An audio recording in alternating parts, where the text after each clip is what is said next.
We all want our pets to live long, healthy lives, so we need to do what we can to prevent the common diseases in dogs and cats that are likely to lead to illness or possibly even death.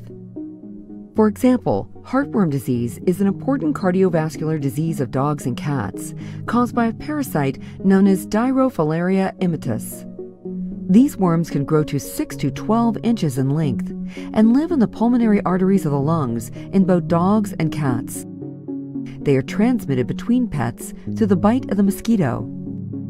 The infective third-stage heartworm larvae carried by mosquitoes are microscopic and reside within the mosquito's labium, which is commonly referred to as the lip.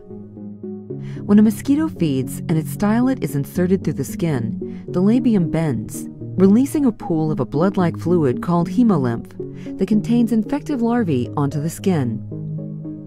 When feeding is completed and the stylet is removed, the infective third-stage larvae can enter the wound and migrate into the subcutaneous tissues beneath the skin. During the following 3 to 12 days, the third-stage larvae molt to become fourth-stage larvae.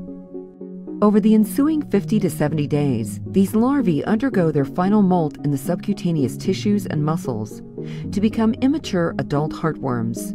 The immature adult worms leave these tissues and find their way into the small arteries in the lungs.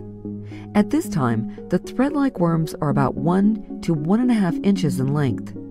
By 120 days after infection, all immature adult worms have moved to the small vessels of the lungs.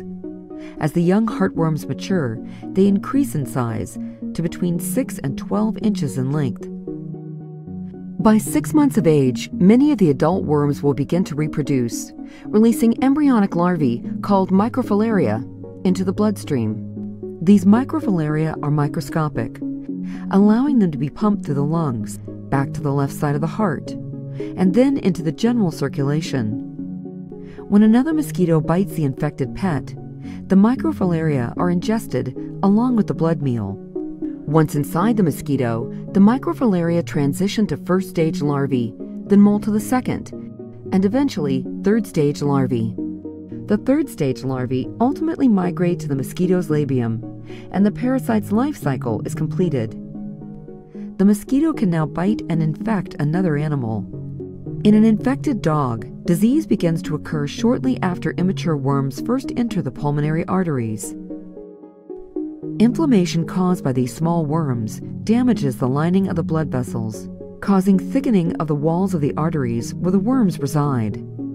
As the worms grow to their mature size, they no longer fit in the small vessels and are forced to move back into the larger branches of the pulmonary arteries, where the inflammatory response continues.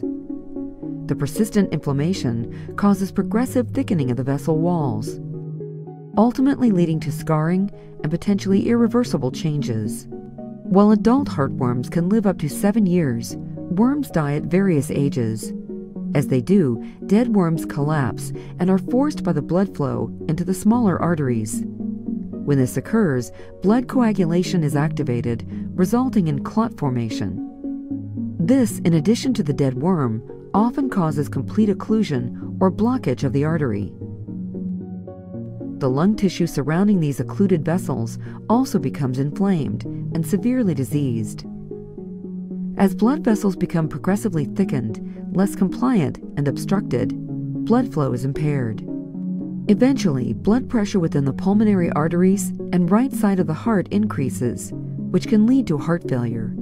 Fortunately, most dogs diagnosed with heartworms appear happy and healthy. However, all dogs with heartworms have disease, whether or not symptoms are observed. To prevent possible life-threatening complications of heartworm disease, it is important for all infected dogs to be treated appropriately, with the full course of treatment recommended by the American Heartworm Society.